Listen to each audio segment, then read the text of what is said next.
सुस्वागतम. लग्नाची बेडी मालिकेच्या आजच्या भागामध्ये आपण पाहणार आहोत की आता राघव हा कृष्णाला म्हणतो की त्या तिथे जाऊन उभे राहा. तेव्हा आता कृष्णा ही राघव समोर येऊन उभे राहते आणि आता सोप्यावर बसत राघव कृष्णाला म्हणतो की नाच आता. ते बघून कृष्णा आता राघवकडे येत म्हणते की तू आपल्याला डान्स करायचं सांगतोय. तर राघव म्हणतो की डान्स कर. राघव म्हणतो की हो, डान्स करायचा म्हणजे नृत्य करायचं, तुझ्या भाषेत सांगायचं ठरलं तर डान्स करायचा. तर आता कृष्णा म्हणते की अगोदर लंबू तू आपल्याला हे काही सांगितलं नव्हतं, फक्त राजश्री मदरच्या केअरटेकिंगसाठी आपण इकडे आलो ना, मग आपल्याला हे डान्स वगैरे कशाला करायचं सांगतोस.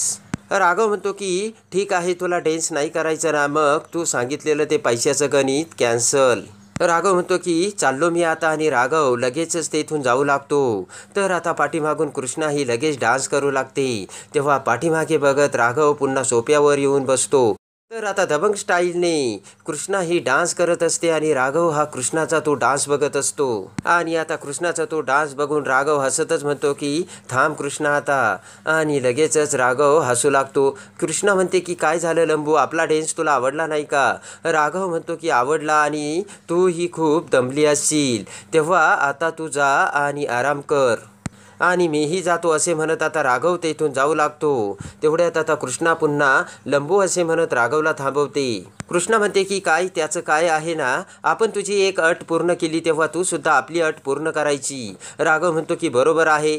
तर आता वेट असे म्हणत कृष्णा ही लगेच नाश्त्याची डिश घेऊन येते आणि ती राघव समोर धरताच कृष्णाचा पाय सटकतो आणि कृष्णा पडू लागते. तेवढ्यात आता राघव हा कृष्णाला धरतो आणि प्रेमाने कृष्णा आता राघवच्या मिठीत आलेली असते, आणि प्रेमाने राघव आणि कृष्णा एकटक नजरेने एकमेकांकडे बघत असतात. त्यानंतर आता भानावर येत कृष्णा म्हणते की त्याचं काय झालं ना, माझा दुपट्टामुळं हे सगळं झालं. हसतच राघव म्हणतो की कृष्णा तुझ्या डोक्यात कधी काय येईल ना हे सांगता येत नाही. इकडे त्यानंतर आता राघव नाश्ता करू लागतो आणि राघव समोर कृष्णा आता सोप्यावर बसलेली असते. तेव्हा आता राघव म्हणतो की तू केला का ब्रेकफास्ट. तर कृष्णा म्हणते की हो, आपलं सगळं टाईमवर असतं बरं का, टाईम टू टाईम सगळं मॅनेज करतो आपण. राघव म्हणतो की मग का बसलीस तू इथे. तर कृष्णा म्हणते की तुला कंपनी द्यायला. त्याचं काय आहे ना, तू मला कंपनी दिली ना तर मी सुद्धा तुला कंपनी देते. राघव म्हणतो की हे सर्व तू का करतीस, जेन्युइनली मी तुला सांगतो की तुला हे सर्व करण्याची काहीच गरज नाही. कृष्णा म्हणते की आपण तुझ्या मदरला प्रॉमिस केलं आहे की आपण तुला टाईम टू टाईम जेवायला देणार म्हणजे देणारच. राघव म्हणतो की म्हणजे जेव्हा जेव्हा आम्ही जेवायला बसणार आहे तेव्हा तेव्हा तू मला जेवण आणणार आहेस का. तर आता कृष्णा म्हणते की हो.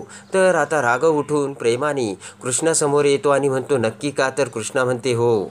तर आता राघव एकदम जवळ येताच कृष्णा ही तेथून जाऊ लागते. तर पटकन आता राघव हा समोर हात करतो आणि प्रेमाने कृष्णाकडे बघू लागतो. तर कृष्णासुद्धा राघवकडे. त्यानंतर प्रेमाने राघव हा कृष्णाच्या अगदी जवळ येतो आणि म्हणतो की कृष्णा, तू आईला जे प्रॉमिस केलं ते इम्पॉर्टंट आहे का. मी राघव म्हणतो कृष्णा, हे सर्व तू कुणासाठी करतेस. तेव्हा आता कृष्णा म्हणते की आपल्याला आपला शब्द जास्त इम्पॉर्टंट आहे. आपण जर कुणाला प्रॉमिस केलं तर आपण तो आपला शब्द कधी मोडत नाही. आणि राघव आता कृष्णाच्या अगदी जवळ येऊ लागतो. तर तेवढ्यात आता मोबाईल वाजू लागतो. तेव्हा भानावर येत कृष्णा म्हणते की आपला मोबाईल वाजतोय, आणि कृष्णा रूममध्ये निघून जाते. इकडे आता रूममध्ये येताच कृष्णा विचार करते की सिंधू तू हे काय करतेस, आता तुला सावध राहायला हवं आणि सावीचा शोध घ्यायला हवा. तेवढ्यात आता मधू पाठीमागून दरवाज्यावर नॉक करून आता कृष्णाकडे येते आणि म्हणते की कृष्णा, मला जरा तुझ्याशी महत्त्वाचं बोलायचंय. डोक्याला हात लावत कृष्णा म्हणते की ये ना, आणि मधू दरवाजा बंद करत आता आतमध्ये येते. कृष्णा समोर येत मधू म्हणते की आय एम सॉरी बरं का कृष्णा, मगाशी मी तुझ्यासोबत एकदम गिल्टी वागली आणि मला तुला सॉरीसुद्धा म्हणायचं. तर कृष्णा म्हणते का गं. मधू म्हणते की तुझ्याजवळ जो व्हिडिओ आहे ना, तो व्हिडिओ तुझ्या जागी जर कुणी असतं तर घरच्यांना दाखवला असता, किंवा माझ्याकडे तू खूप पैसे मागितले असतेस. मधू म्हणते की खरंच कृष्णा, तू खूप चांगली आहेस आणि मला माहिती आहे की तुला माझ्याशी मैत्री करायची. हसतच कृष्णा म्हणते की पटलं ना तुला सुंदरी. आणि सुंदरी, आपण ज्या माणसात वागतो ना आणि ज्या माणसामध्ये राहतो ना, आपण त्याच माणसाचा विचार करतो. इकडे आता सिंधू म्हणते की त्याचं काय आहे ना, तुला आपल्यासारखे दोस्त मिळाले नसतील म्हणून तुला माझ्यावर डाऊट आला, पण आपल्यासारखे दोस्त मिळवायला नशीब लागतं, नशीब असे आता सिंधू ही मधूला बोलते. तर मधू हसू लागते आणि म्हणते खरंच कृष्णा, तू ग्रेट आहेस. आणि लगेचच मधू हात पुढे करत म्हणते की फ्रेंड्स आणि मधू हसू लागते. तेव्हा आता कृष्णा ही मधूकडे बघून पटकन मधूला जोराची मिठी मारते आणि हात मिळवत म्हणते की आता आपण फ्रेंड्स झालो. इकडे आता सिंधू म्हणते की तू आपल्याला मैत्रीण बनवलंस ना, आपण तुला शब्द देतो की मैत्रीमध्ये मी तुला कधीच दागा देणार नाही आणि आपल्याशी मैत्री केल्याचा तुला कधीच पश्चाताप होणार नाही, असे आता सिंधूने मधूला सांगताच हसतच मधू आता सिंधूला मिठी मारते. इकडे आता राघवने रिषभला त्याच्या बेडरूममध्ये बोलावलेले असते आणि राघव आता रिषभला सगळी हकीकत सांगतो. तेव्हा रिषभ म्हणतो की दादा, सिंधू वहिनी सुद्धा तुझी अशीच सगळी काळजी घ्यायची, जेवणापासून तर सगळं काही सिंधू वहिनी जातीने तुझ्याकडे लक्ष द्यायची. तर आता आपण दहीगावला गेलो असताना आपण कसे बाहेरून जेवण मागवले आणि सिंधूने ते जेवण खाण्यासाठी कसा आपल्याला नकार दिला आणि आपण हॉस्पिटलमध्ये असताना सिंधू आपल्याला कसे जे सिंधूने जेवण भरवले हे सर्व आता राघवच्या डोळ्यासमोर येते आणि आपल्याला प्रेमाने आता शेवटचा घास भरवून सिंधूने आपली हॉस्पिटलमध्ये कशी काळजी घेतली हे सर्व आता राघवच्या डोळ्यासमोर येते. ते सर्व डोळ्यासमोर येत राघव म्हणतो, खरं आहे रिषभ, मी जेवलो नाही तर ती सुद्धा जेवायची नाही आणि माझ्यासाठी साम दाम दंडभेद सगळी काही नीती ती वापरायची. रिषभ म्हणतो की दादा अगदी खरं आहे, जखम जरी तुला झाली तरी वेदना सिंधू वहिनीच्या डोळ्यात दिसायच्या आणि याच वेदना मी कृष्णाच्या डोळ्यात बघितल्या रिषभ, असे राघव आता रिषभला बोलतो. इकडे आता सिंधू आणि मधू एकमेकांना मिठी मारतात तर दरवाजा उघडून मावशी तिथे येते. तेव्हा मधू आता तेथून निघून जाते तर मावशी दरवाजा बंद करते. मावशी म्हणते की कृष्णे, या माजुरडीने तुझ्यासोबत मैत्री केली ना, ते एका अर्थाने बरंच झालं. विचार करून मावशी म्हणते की पण कृष्णे, तू एवढा लांबचा घास का घेतलास ग? तेव्हा आता कृष्णा म्हणते की तुला काय म्हणायचं? तर आता मावशी म्हणते की तू तो व्हिडिओ त्या पोलीसवाल्याला सुद्धा दाखवू शकत होतीस आणि त्याची मदतीने आपल्याला सावीला शोधायला सुद्धा सोपं गेलं असतं. कृष्णा म्हणते की नाही मावशी नाही, तो व्हिडिओ जर दुसऱ्याने बघितला असता तर सावीच्या जीवाला धोका निर्माण झाला असता आणि सावीच्या बाबतीत मी कुठलीही रिस्क घेऊ शकत नाही आणि मधू ही कुठल्याही थराला जाऊ शकते हे सुद्धा आपल्याला माहिती. मावशी म्हणते की मग आता तू काय करणार आहे? तर सिंधू म्हणते की आता स्टेप 2 घेण्याची वेळ आली आहे. इकडे आता सिंधू ही सोप्यावर बसून मोबाईल बघत असते आणि आता 7 लाखची लॉटरी बघून सिंधू म्हणते की हे जर तिकीट आपण घेतलं तर आपल्याला लॉटरीच लागणार. इकडे आता तेवढ्यात पाठीमागून रत्नाकर हा राजश्रीला घेऊन तिथे येतो. राजश्रीला बघताच सिंधू ही राजश्रीला धरून आता सोप्यावर बसवते. रत्नाकर म्हणतो की अगं सिंधू, कुठे होतीस तू? किती बघितलं? रत्नाकर म्हणतो की सिंधू, खरंच तुझी कमाल आहेस आणि तू आल्यापासून घरामध्ये काय काय चमत्कार होतात ते बघतेस ना तू. तेव्हा लगेचच कृष्णा म्हणते की आपण काय केलं? आपण काहीच केलं नाही. रत्नाकर म्हणतो हा तर तुझ्या मनाचा मोठेपणा आहे. रत्नाकर म्हणतो की तू येण्या अगोदर राजश्रीची अवस्था खूप वाईट होती, पण तू आल्यानंतर कमीत कमी घरामध्ये ती चालायला तरी लागली आणि तिच्या चेहऱ्यावर हास्य तरी आले. रत्नाकर म्हणतो कृष्णा असो, पण तू जे जे काही राजश्रीसाठी केले त्याचे आभार कसे मानायचे तेच कळत नाही. लगेचच आता कृष्णा म्हणते की अरे फादर, तू काही काळजी करू नकोस, जोपर्यंत मदर व्यवस्थित बरी होत नाही ना तोपर्यंत आपण कुठेच जाणार नाही. तेवढ्यात पाठीमागून मधू ती आतमधून बाहेर येत त्यांचे ते बोलणे ऐकू लागते. तर राजश्री म्हणते की म्हणजे त्यानंतर तू कुठे जाणार आहे? तेव्हा आता कृष्णा म्हणते की अरे मदर, तू असं काय करतेस? आपण कोण आहे सांग बरं. तर राजश्री आता कृष्णाकडे बघू लागते. कृष्णा म्हणते की आपण कोण आहे? डॉक्टर आहे ना. मग एक पेशंट बरा झाला की आपण कुठे जाणार? तर दुसऱ्या पेशंटकडे जाणार आणि त्याला हे बरं करणार. तर आता कृष्णा म्हणते की चला आता आपण आपल्या रूममध्ये जातो आणि कृष्णा जाऊ लागते. तेवढ्यात राजश्री कृष्णाला थांबवत म्हणते की कृष्णा, माझं एक काम करशील का?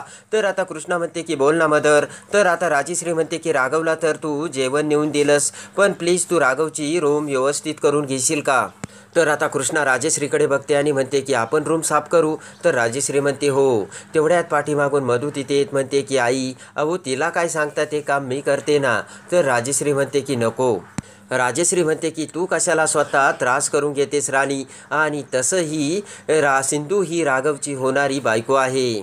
ते ऐकून राणीचा मोठा जळफळाट झालेला असतो. तसंही सिंधूला राघवची खूप सवय आहे आणि ती राघवची खूप काळजी घेते. राजश्री म्हणते की राणी, सिंधू सगळं काही व्यवस्थित करेल आणि तीच राघवची रूम व्यवस्थित करून ठेवील, तू काही काळजी करू नकोस. राजश्री म्हणते काय ग सिंधू, करशील ना? तर मोठमोठ्याने हसत सिंधू म्हणते हो.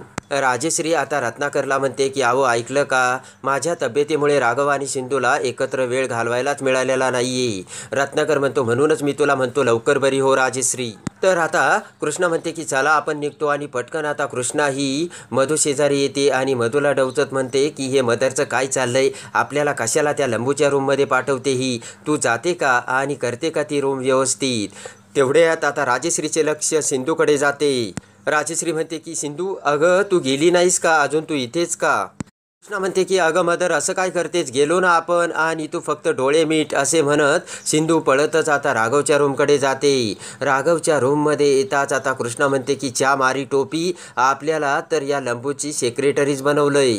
ती मदर आपल्याला सिंधू बिंदू समजते ना, म्हणून आपल्याला हे कामं करावं लागतात. आणि आता पटकन कोणी नसल्याचा अंदाज घेऊन आता कृष्णा ही दरवाजा बंद करते आणि प्रेमाने त्या बेडरूमकडे बघू लागते. तर आता राघवच्या फोटोकडे बघत प्रेमाने सिंधू तो फोटो आपल्या हातात घेते. आणि आता सिंधू ही राघव आणि तिच्या जुन्या आठवणीत हरून गेलेली असते. राघवने आपण आजारी असताना कसे आपल्याला प्रेमाने जेवण भरवले, तर सिंधू तू जर हसत असली तर खूप क्यूट दिसते असे म्हणत आता राघवने आपले कसे गाल धरले, या सर्व आठवणी आता सिंधूच्या डोळ्यासमोर येऊ लागतात. त्यानंतर आता सिंधू ही बेडवरती बसते आणि राघवचा शर्ट प्रेमाने आपल्या हातात घेते. आता बेडरूममध्ये असताना आपण राघवच्या शर्टचे कसे बटन लावले आणि प्रेमाने राघवने कसे आपल्याकडे बघितले, हे सर्व आता सिंधूच्या डोळ्यासमोर येते आणि प्रेमाने सिंधू तो शर्ट आपल्या हातात घेते. आणि आपण जास्त वेळ अभ्यास करायला लागल्यानंतर राघव आपल्याला कसा उठवायचा आणि आपल्याला झोपायला सांगायचा आणि आपली कशी काळजी घ्यायचा हे देखील आता सिंधूच्या डोळ्यासमोर येते. आणि सिंधू ती दररोज ज्या टेबलवरती स्टडी करायची त्या टेबल शेजारी येते. तर आता आपल्या मानेला आता दागिन्याचा चर लागल्यामुळे राघवने आपल्या मानेला कसा मलम लावला, हे सर्व आता सिंधूच्या डोळ्यासमोर येते. एवढ्यात आता बाथरूममधून आंघोळ करून राघव हा बनियन आणि टॉवेलवर आता कृष्णासमोर येतो. तेव्हा राघवला बघताच मोठ्याने ओरडत सिंधू म्हणते की लंबू तू काय करतोयस, असं उघडं पागडं कुणी घरात फिरतंय का, लाज नाही वाटत का तुला. तर आता सिंधूला बघून राघव पुढे येत म्हणतो की ही माझी रूम आहे आणि माझ्या बाथरूममधून मी माझ्या बेडरूममध्ये आलोय, पण तू इथे काय करतेस मला सांग ना. कृष्णा म्हणते की आपल्याला तुझ्या या डर्टी रूममध्ये येण्याची तशी काही हाऊस नाही, पण आपल्याला त्या राजश्री मदरने तुझी रूम व्यवस्थित करण्यासाठी सांगितले म्हणून आपण इथे आलोय. आणि आता पटकन पाठमोरी असलेली सिंधू आता तेथीलच राघवला घालण्यासाठी शर्ट उचलते आणि तशीच पाठीमागे येत म्हणते हे घे लंबू घाल. प्रेमाने आता राघव सिंधूचा हात धरून सिंधूला आपल्याकडे ओढतो आणि सिंधू आता राघवच्या मिठीत आलेली असते आणि प्रेमाने राघव सिंधू पुन्हा एकटक नजरेने एकमेकांकडे बघत एकमेकांच्या प्रेमात हरवून गेलेले असतात. आणि आता सिंधूने सुद्धा तिचे डोळे झाकलेले असतात आणि राघवच्या सिंधू अगदी जवळ आलेली असते. तेव्हा आता राघव म्हणतो की डोळे उघड आणि 1 मिनिट तू माझ्याकडे बघ. आणि सिंधू डोळे उघडून प्रेमाने राघवकडे बघते, पण तेवढ्यात सिंधू आता सत्याची जाणीव होऊन भानावर येते आणि लगेचच सिंधू म्हणते की च्या मारी टोपी. आणि सिंधू आता राघवला ढकलत म्हणते की तुला आपण इथे सांगितलं होतं ना कशासाठी आलो, तरी तू आपल्याला टच का केलास, असे म्हणत आता सिंधू राघवला मारण्यासाठी रोपाची कुंडी उचलते. कृष्णा म्हणते की इथे येण्याआधी आपण तुला काही रूल्स सांगितले होते, तो तू विसरलास का. सिंधू म्हणते की तुझ्यासारख्या व्यक्तीला आपण चांगलंच ओळखतो, आपल्यासारखी 17.5ची मुलगी बघितली की लगेच चान्स मारायचा. कृष्णा म्हणते की लंबू आपण त्यातले नाही, लक्षात ठेवायचं बरं का.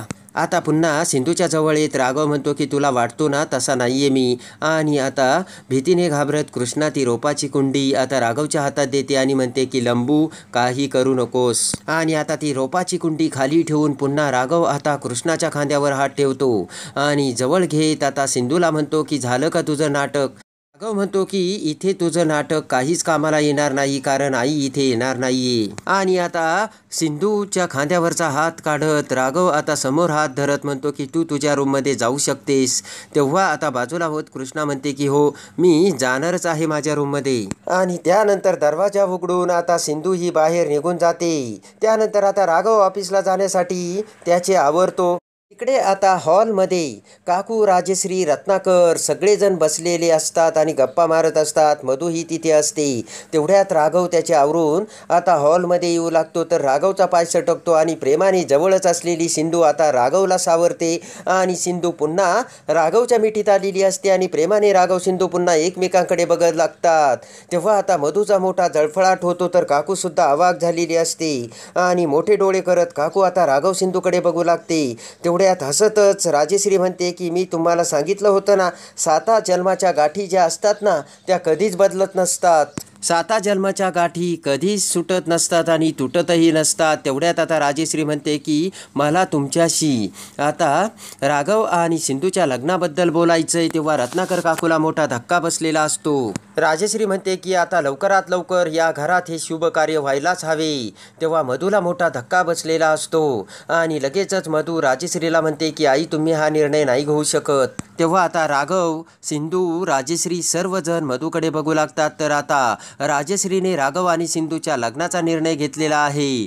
तेव्हा आता मधूला फाट्यावर मारून कृष्णाच्या रूपात सिंधू ही कशी राघवसोबत लग्न करते आणि सावीला सोडून मधूच्या एकेका पापाचा हिशोब करत आता सिंधू ही पुन्हा राघवला कसे आपलेसे करते हे बघण्यासाठी आणि लग्नाची बीडी मालिकेच्या डेली अपडेटसाठी बेल नोटिफिकेशनवर क्लिक करून आपल्या चॅनलला लाईक करा, सबस्क्राईब करा.